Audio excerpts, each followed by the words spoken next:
नमस्कार दोस्तों, आज की कहानी का नाम है कुआं। एक बार राजा भोज के दरबार में एक सवाल उठा कि ऐसा कौन सा कुआं है जिसमें गिरने के बाद आदमी बाहर नहीं निकल पाता। इस प्रश्न का उत्तर कोई नहीं दे पाया। आखिर में राजा भोज ने राज्य पंडित से कहा कि इस प्रश्न का उत्तर 7 दिनों के अंदर लेकर आओ, वरना आपको अभी तक जो इनाम धन आज दिया गया है वापस ले लिए जाएंगे तथा इस नगरी को छोड़कर दूसरी जगह जाना होगा। 6 दिन बीत चुके थे। राज पंडित को जवाब नहीं मिला था। निराश होकर वह जंगल की तरफ गया। वहां उसकी भेंट एक गड़रिये से हुई। गड़रिये ने पूछा, आप तो राज पंडित हैं, राजा के दुलारे हो, फिर चेहरे पर इतनी उदासी क्यों? यह गड़रिया मेरा क्या मार्गदर्शन करेगा? सोचकर पंडित ने कुछ नहीं कहा।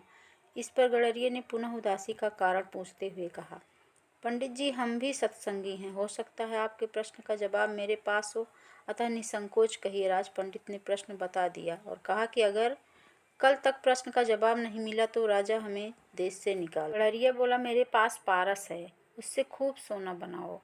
एक भोज क्या लाखों भोज में तेरे पीछे घूमेंगे। बस पारस देने से पहले मेरी एक शर्त माननी होगी कि तुझे मेरा चेला बनना पड़ेगा। राज पंडित के अंदर पहले तो अहंकार जागा कि 2 कौड़ी के गड़रिये का चेला बनूं, लेकिन स्वार्थ पूर्ति हेतु चेला बनने के लिए तैयार हो गया। गड़रिया बोला, पहले भेड़ का दूध पियो, फिर चेले बनूं। राज पंडित ने कहा कि यदि ब्राह्मण भेड़ का दूध पिएगा तो उसकी बुद्धि मारी जाएगी। मैं दूध नहीं पीऊँगा।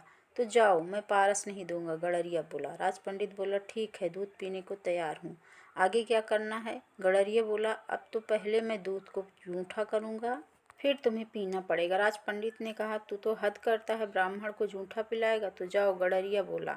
राज पंडित बोला, मैं तैयार हूँ जूठा दूध पीने को। गड़रिया बोला, यह बात गई। अब तो सामने जो मरे हुए इंसान की खोपड़ी का कंकाल पड़ा है ना, उसमें मैं दूध दूहूँगा, उसको जूठा करूँगा, कुत्ते को चटाऊँगा, फिर तुम्हें पिलाऊँगा, तब मिलेगा पारस, नहीं तो अपना रास्ता लीजिए। राज पंडित ने खूब विचार कर कहा, तो बड़ा कठिन काम है, लेकिन मैं तैयार। गड़रिया बोला, मिल गया जवाब। यही तो कुआं है लोभ का, तृष्णा का, जिसमें आदमी गिरता जाता है और फिर कभी नहीं निकलता।